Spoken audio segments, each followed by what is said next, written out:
Welcome to my YouTube channel. मेरे इस YouTube channel में आप सभी लोगों का बहुत बहुत स्वागत है। और आज के इस लेक्चर में हम बहुत ही एक अहम टॉपिक पर बात करने वाले हैं। आज का हमारा टॉपिक है लोकसभा और राज्यसभा, है ना। तो बेसिकली इनके बारे में आप लोग सुनते ही हैं, है ना। चुनाव होता है, चुनाव में आपको इनका नाम सुनने को आता है, लेकिन बेसिक जो इनका अंतर है कि वास्तविक तौर पर ये क्या हैं, किस तरीके से ये काम करते हैं, इन्हें किस लिए भारत सरकार ने इन्हें निर्मित किया है, ये केंद्र की सरकार है कि राज्य की सरकार है, चुनाव इनका कैसे होता है, कितना कार्यकाल होता है, मेंबर्स कौन होते हैं। तो इस तरीके की तमाम तरीके की उलझनें होती हैं जो आम लोगों को पता नहीं होती। और बहुत सारी समस्या ऐसी होती है कि कुछ लोग कहते हैं कि लोकसभा केंद्र की सभा है और राज्यसभा राज्य की सभा है। तो ये क्लियर जो अंतर है वो क्लियर पता नहीं होता। तो आज के इस छोटे से लेक्चर में, छोटा सा लेक्चर होगा 10-12 मिनट का, इसमें आपको इसका पूरा डिटेल बहुत अच्छे से समझ में आ जाएगा। तो इस वीडियो को आपको पूरा देखना है। तो चलिए स्टार्ट करते हैं। सबसे पहले हम बात करते हैं बेसिक अंतर की। इस तरफ लोकसभा है, इस तरफ राज्यसभा है, और कुछ उनके जो पॉइंट्स हैं उन पर हम यहाँ पर बात करेंगे। सबसे पहले जो इंडियन कॉन्स्टिट्यूशन है, भारतीय संविधान है, तो भारतीय संविधान में कुछ आर्टिकल्स हैं और उन आर्टिकल्स में सारी चीज़ों को लिखा गया है। तो उन आर्टिकल्स में आर्टिकल नंबर जो 80 है वो राज्यसभा को रिप्रेजेंट करता है और 81 लोकसभा को रिप्रेजेंट करता है। जैसा कि आपको पता है कि लोकसभा और राज्यसभा दोनों क्या हैं, सदन हैं।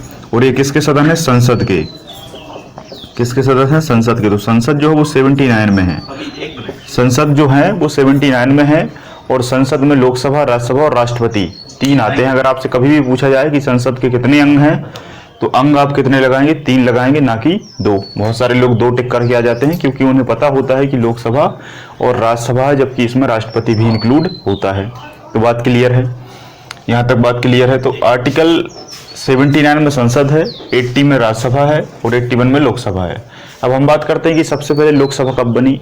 तो सबसे पहले जो लोकसभा है वो 17 अप्रैल 1952 की बनी, 52 को बनी। जैसा कि आपको पता है 1947 में हमारा देश आज़ाद हुआ। उसके बाद 1950 में हमारा इंडियन कॉन्स्टिट्यूशन को अप्लाई किया गया संपूर्ण भारत राष्ट्र में। और उसके बाद 2 साल बाद पहली लोकसभा बनी। एक बात याद रखिए कि जब ये पहली लोकसभा बनी थी या पहली राज्यसभा बनी थी तो इनको डायरेक्ट नॉमिनेट कर लिया गया था, किसी प्रकार का चुनाव नहीं हुआ था। तो 1952 में लोकसभा बन गई। 1952 में ही राज्यसभा का गठन हो गया। 3 अप्रैल 1952 में राज्यसभा का गठन हो गया।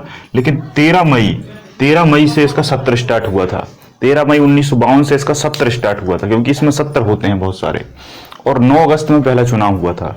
9 अगस्त में पहला चुनाव हुआ था। लेकिन ये चुनाव कब हुआ था, 1954 में। क्यों हुआ था, क्योंकि आपको पता है कि जो लोकसभा है इसमें भी पहले डायरेक्ट नॉमिनेट कर लिए गए थे व्यक्ति, इसमें भी नॉमिनेट कर लिए गए थे।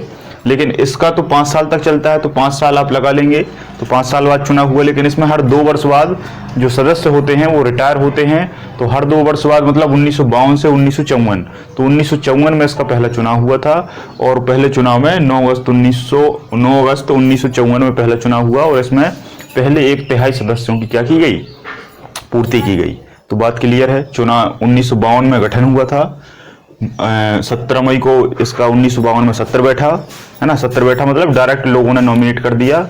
लेकिन उसके बाद फिर 2 साल बाद इसमें रिक्ति हुई पदों की, और उसके बाद फिर इसका चुनाव हुआ। ठीक है, क्लियर है। बेसिकली अगर देखा जाए तो लोकसभा के बहुत सारे नाम हैं, राज्यसभा के भी बहुत सारे नाम हैं। सारे नामों को मैं आज आपको क्लियर करके बताऊंगा ताकि आपको किसी प्रकार का कंफ्यूजन ना हो, क्योंकि वनडे एग्जाम में डायरेक्ट पूछा जाता है कि इसको क्या कहते हैं, इसका अन्य क्या नाम है। 4 ऑप्शन में रहेंगे और आपको एक चुनना पड़ेगा, है ना। तो लोकसभा को इंग्लिश में कहा जाता है हाउस ऑफ पीपल। इंग्लिश में क्या कहा जाता है, हाउस ऑफ पीपल। और राज्यसभा को कहा जाता है हाउस ऑफ स्टेट। एक बात हमेशा याद रखना कि लोकसभा भी केंद्र की सभा है और राज्यसभा भी केंद्र की सभा है। लेकिन आपके दिमाग में ये आता होगा कि जब ये केंद्र की सभा है तो इसमें राज्य क्यों लगा है। इसमें राज्य इसलिए लगा है क्योंकि ये राज्य से चुनकर आती है, राज्य से आती है। लेकिन ये काम केंद्र में करती है, काम ये संसद में करती है। संसद का जैसे लोकसभा एक अंग है, वैसे ही राज्यसभा भी एक अंग है। ठीक है, लेकिन ये राज्यों के विधायकों से चुन के आती है, इसलिए इसका नाम राज्यसभा है। ठीक है, और लोकसभा जो है इसका चुनाव डायरेक्टली होता है, प्रत्यक्ष होता है, भी मैं आगे बताऊंगा आपको। तो इनके जो बहुत सारे नाम हैं, लोकसभा को निम्न सदन कहा जाता है। देखो, आपको जितने भी नाम याद करने हैं वो अपोजिट करके याद करने हैं। जैसे ये निम्न सदन है तो ये उच्च सदन होगा, ये निम्न सदन है तो ये उच्च सदन होगा, ये अस्थाई सदन है, ये अस्थाई सदन है तो ये स्थाई सदन होगा, ये अस्थाई। अस्थाई का मतलब देखो, अस्थाई का मतलब ये है कि ये कभी भी भंग हो सकता है ना। लोकसभा कभी भी भंग हो सकती है। जैसे कि आपको पता है कि अगर मेजोरिटी नहीं है तो पार्टी के खिलाफ अविश्वास प्रस्ताव आता है। जैसे अटल बिहारी वाजपेयी जी के खिलाफ अविश्वास प्रस्ताव आया था और वो पास हो गया था और वो एक वोट से हार गए थे और लोकसभा भंग हो गई थी। जब लोकसभा भंग हो जाती है इसलिए इसको अस्थाई कहते हैं। लेकिन ये स्थायी सदन है कि ये कभी भंग नहीं होता, ये हमेशा बना रहता है, चाहे चुनाव हो चाहे चुनाव ना हो। इसलिए इसको लाया गया है ताकि जब भी कभी लोकसभा भंग होती है या भारत में प्रशासन नहीं हो पाता, कोई कैंडिडेट नहीं है, क्योंकि आपने देखा होगा कि भारत में ऐसी बहुत सारी स्थिति होती है कि जब लोकसभा समय में नहीं रहती। जैसे लोकसभा भंग हो गई है, प्रधानमंत्री का चुनाव होना है। जब प्रधानमंत्री का चुनाव की जो एक महीने या 1-2 महीने की जो अवधि होती है, उस अवधि में जब लोकसभा नहीं है तो फिर प्रशासन कौन करेगा, देखरेख कौन करेगा? तब वहां राज्यसभा सारी चीजों को देखती है। इसलिए इस सदन को भारतीय संविधान में लाया गया है। ठीक है, तो अस्थाई और स्थायी का मतलब आपको समझ में आया।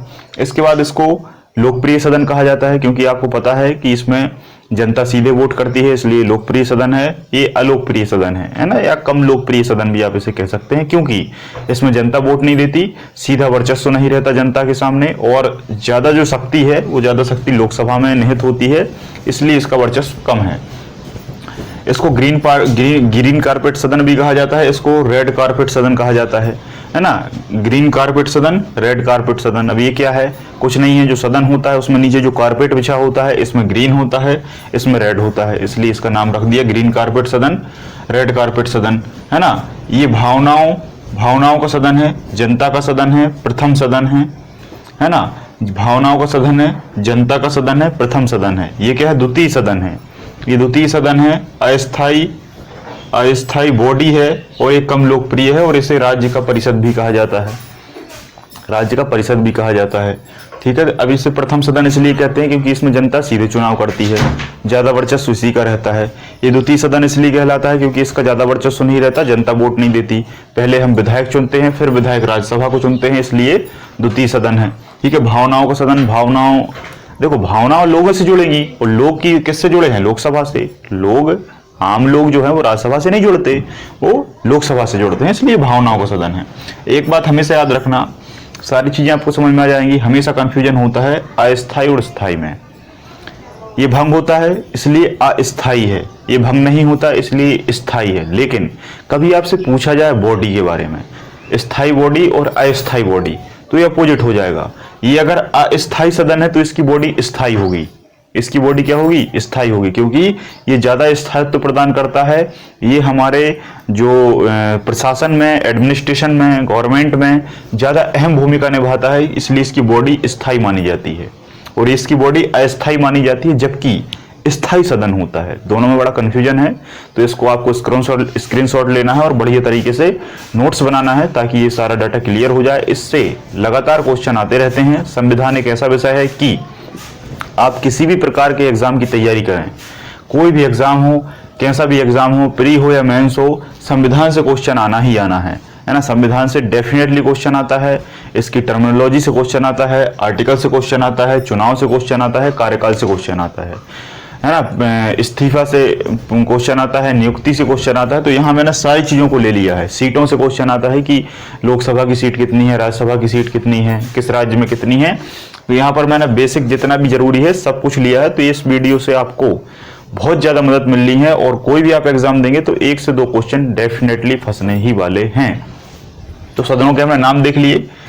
अब हम बात करते हैं एज की, कि भाई एज कितना होना चाहिए, क्राइटेरिया एज कितना होना चाहिए। अब आप कहेंगे आप एज मतलब, देखो एक बात हमेशा याद रखना कि लोकसभा और राज्यसभा ये केंद्र में होती हैं, संसद में होती हैं, लेकिन विधानसभा राज्य में होती है, जिससे मुख्यमंत्री बनता है, इससे प्रधानमंत्री बनता है, ये प्रधानमंत्री के सहायक के रूप में काम करती है। विधानसभा में सीएम बनता है, लेकिन विधान परिषद विधानसभा के रूप में सहायक जैसा काम करता है। जैसे लोकसभा के साथ राज्यसभा है, वैसे ही राज्य में विधानसभा के साथ विधान परिषद है। ठीक है, बात क्लियर है।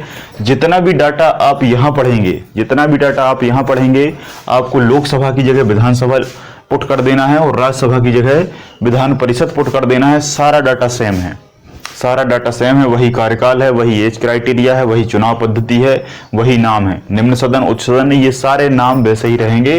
राज्य में यहाँ पर विधानसभा हो जाएगा, ठीक है, और यहाँ विधान परिषद हो जाएगा। इसे मैं और डिटेल से आपको पढ़ाऊंगा, लोकसभा राज्यसभा को और डिटेल से पढ़ाऊंगा मैं आपको, जब संविधान का पूरा सब्जेक्ट लेकर चलूंगा और सारी चीजें बताऊंगा। तो ये एज क्राइटेरिया इसमें कितना है? एज क्राइटेरिया का मतलब ये है कि जैसे लोकसभा है, तो लोकसभा में कौन बैठता है ये आपको पता होना चाहिए। लोकसभा में कौन बैठता है? एमपी। एमपी का मतलब क्या है? मेंबर ऑफ पार्लियामेंट, जिसको हिंदी में हम सांसद कहते हैं। तो इसमें भी सांसद बैठते हैं, इसमें भी सांसद बैठते हैं, इसमें भी सांसद बैठते हैं, इसमें भी सांसद बैठते हैं। लेकिन जो विधानसभा है इसमें विधायक बैठते हैं। विधानसभा में कौन बैठता है? विधायक बैठते हैं, ठीक है। तो ये बेसिक अंतर आपको याद रखना है। तो जब एमपी बैठते हैं तो जो सांसद हैं, इसके सांसद हैं और इसके सांसद हैं, उनकी मिनिमम एज क्या होनी चाहिए? तो इसकी होनी चाहिए लोकसभा की 25 और राज्यसभा की 30, है ना। अगर कोई 25 साल का व्यक्ति है तो वो लोकसभा का एमपी बन सकता है, ठीक है, मतलब पीएम भी बन सकता है। और अगर राज्यसभा का व्यक्ति है तो इसका जो एमपी है वो 30 वर्ष का होगा, मिनिमम 30 वर्ष का होगा। और इससे भी प्रधानमंत्री बन सकता है, कोई दिक्कत बड़ी वाली बात नहीं है। जैसे मनमोहन सिंह जो थे हमारे प्रधानमंत्री, वो राज्यसभा से एमपी थे, 30 वर्ष की जो एज क्राइटेरिया है उसको पार किए हुए थे, तो 30 वर्ष ही बनता है। लेकिन एक बात याद रखना, इसका जो मेन अध्यक्ष होता है वो उपराष्ट्रपति होता है, जिसकी एज मिनिमम 35 साल होना चाहिए। तो उसको हम बाद में बात करेंगे। तो इसका 25 वर्ष लोकसभा में, राज्यसभा में 30 वर्ष, ठीक है। कार्यकाल अगर देखा जाए तो कार्यकाल कितना होता है? 5 साल। इसका कितना होता है? 6 साल। अब आप ये कहेंगे ये क्या है? कुछ नहीं है, आपने देखा होगा चुनाव, हर चुनाव 5 साल में होता है। आप जिसमें वोट देते हैं वो 5 साल में होता है, इसलिए आपको 5 साल पता है।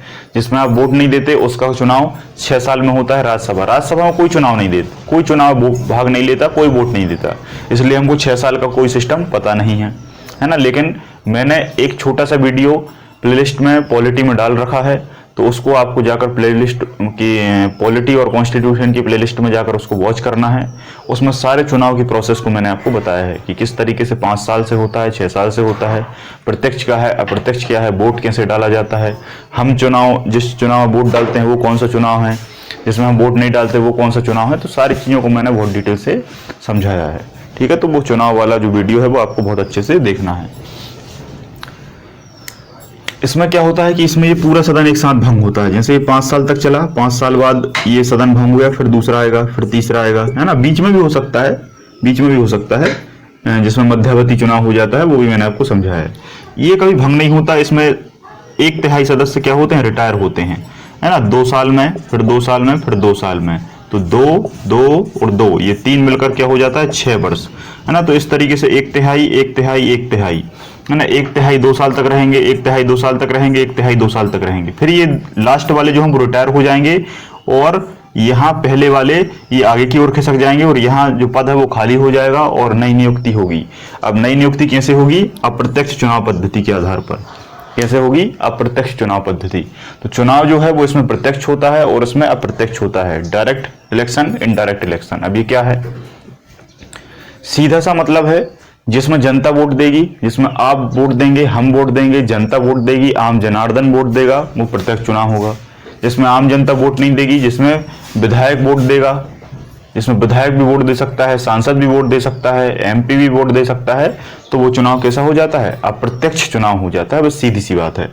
अब ये चुनाव कैसा है? प्रत्यक्ष है, सीधे जनता वोट देती है, जिसमें आप भी वोट डालते हैं। जब नरेंद्र मोदी जी को आपने चुना तो निश्चित तौर पर आम जनता ने वोट दी, है ना। लेकिन मैं आपसे यही पूछूं कि जब एम वेंकैया नायडू को आपने चुना तो क्या आपने वोट दिया? उनको नहीं दिया।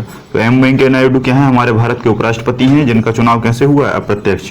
अप्रत्यक्ष मतलब हमने नहीं चुना, राज्यसभा में जो कौन है? सांसद हैं, उनके द्वारा, और लोकसभा के सांसद भी इसमें भाग लेते हैं, दोनों के द्वारा अप्रत्यक्ष चुनाव हुआ और उसके द्वारा चुनाव किया। अब ये अप्रत्यक्ष चुनाव की प्रणाली क्या होती है? अप्रत्यक्ष चुनाव की प्रणाली को मैंने आपको बताया कि अप्रत्यक्ष चुनाव को किस नाम से जाना जाता है और इस चुनाव को किस नाम से जाना जाता है।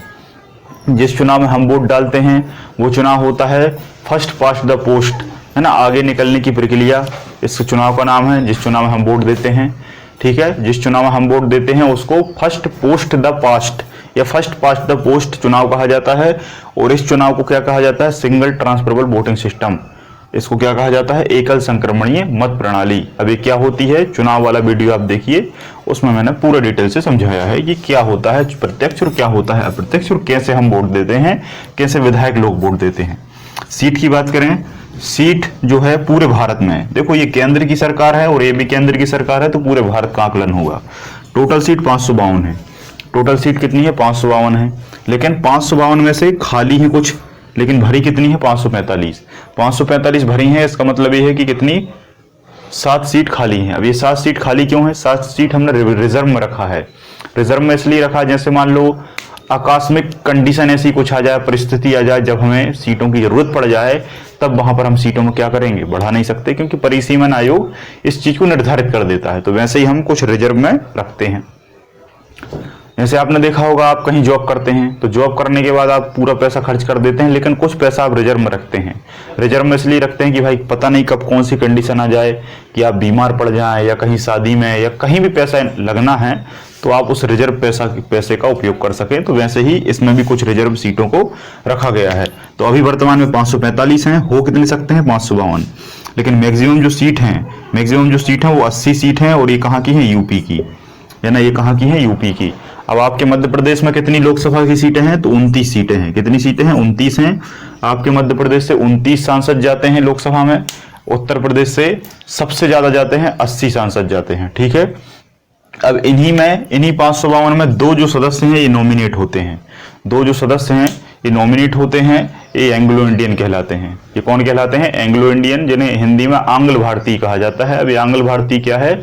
जब भारत में अंग्रेज आए तो अंग्रेज आकर यहाँ बस गए, और उन अंग्रेजों ने यहाँ के लोगों से शादी की, और शादी करने के बाद जो संतान की उत्पत्ति हुई, उस संतान उत्पत्ति को हम एंग्लो इंडियन कहते हैं। तो उनको भी कहीं ना कहीं लोकसभा में हक मिलना चाहिए। तो 2 लोग हमने ऐसे रखे हैं जो एंग्लो इंडियन या आंग्ल भारतीय हो सकते हैं, जिनको नॉमिनेट किया जाएगा राष्ट्रपति के द्वारा। लेकिन संख्या कितनी होगी? 2।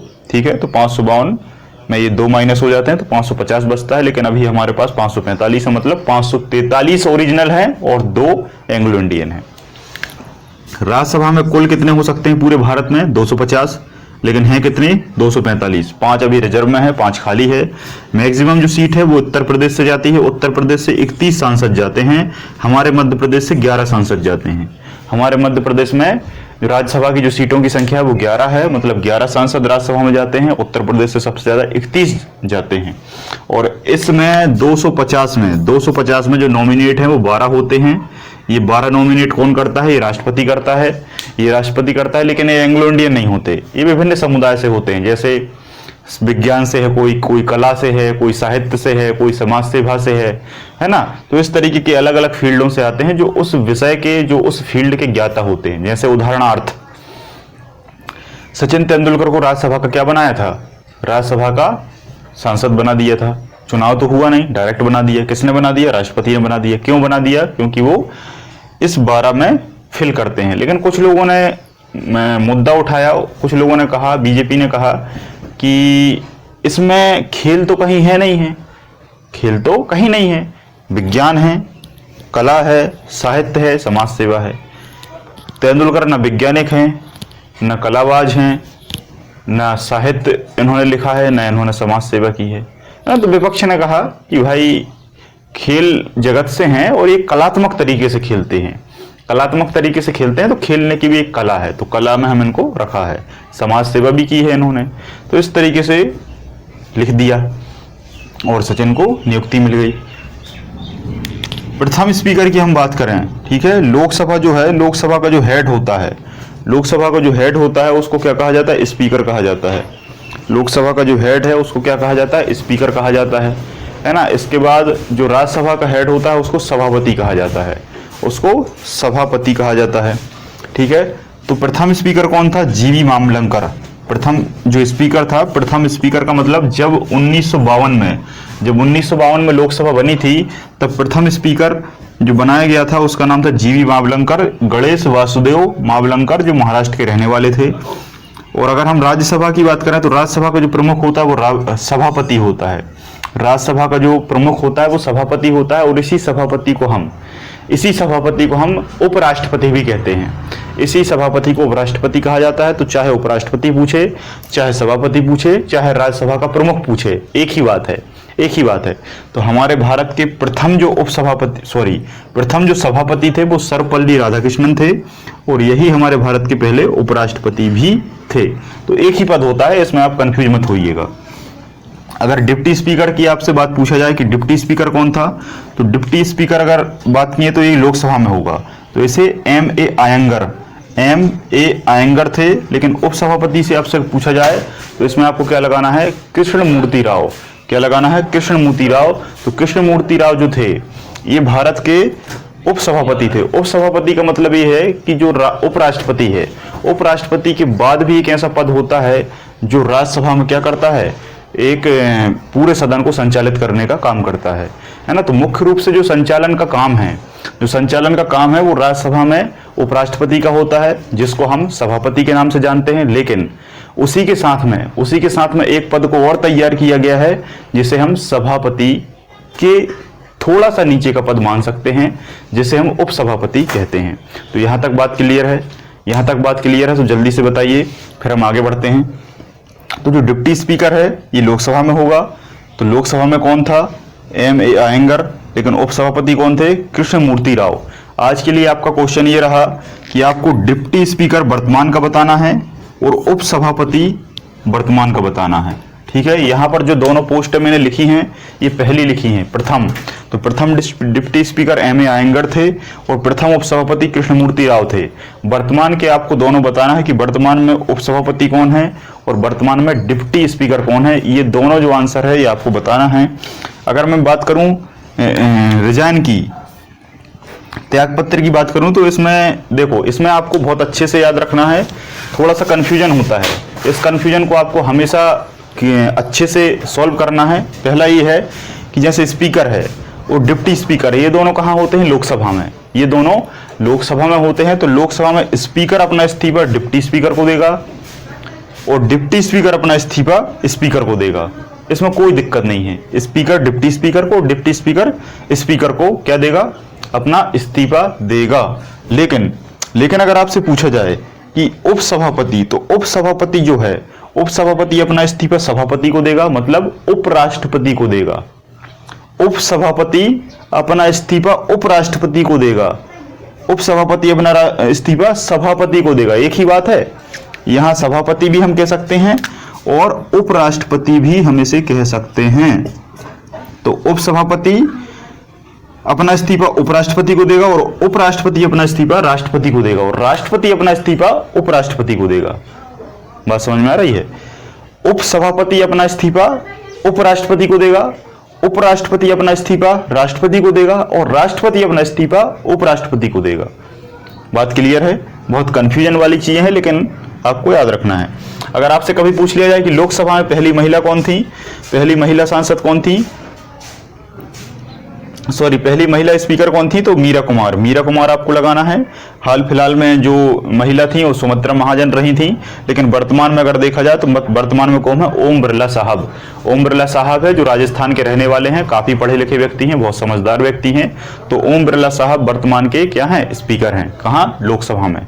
और अगर राज्यसभा में आपसे पूछा जाए कि राज्यसभा का हेड कौन है वर्तमान में, तो आपको बताना है M. वेंकैया नायडू। M. वेंकैया नायडू जो कि राज्यसभा के प्रमुख भी हैं, राज्यसभा के सभापति भी हैं और राज्यसभा के उपराष्ट्रपति भी हैं। तो एक ही बात है। अब इनके अलावा आपको कुछ और फैक्ट बताना है जो आप कमेंट सेक्शन में लिखेंगे। सबसे पहले आपको बताना है इन दोनों के नाम, वर्तमान डिप्टी स्पीकर कौन है, वर्तमान उपसभापति कौन है, सदन का नेता कौन है, विपक्ष का नेता कौन है। जितने भी वर्तमान में अभी पद भरे हुए हैं वर्तमान के सारे पद जो रह गए हैं उनको आपको कमेंट सेक्शन में लिखना है। ये आज का आपका होमवर्क रहा। तो आपका अपना दायित्व तो आपको पूरा करते जाना है और निश्चित तौर पर आपको बहुत सारी चीजें सीखने को मिलेगी। आज के इस लेक्चर में इतना ही। बहुत बहुत धन्यवाद। जय हिंद, जय भारत।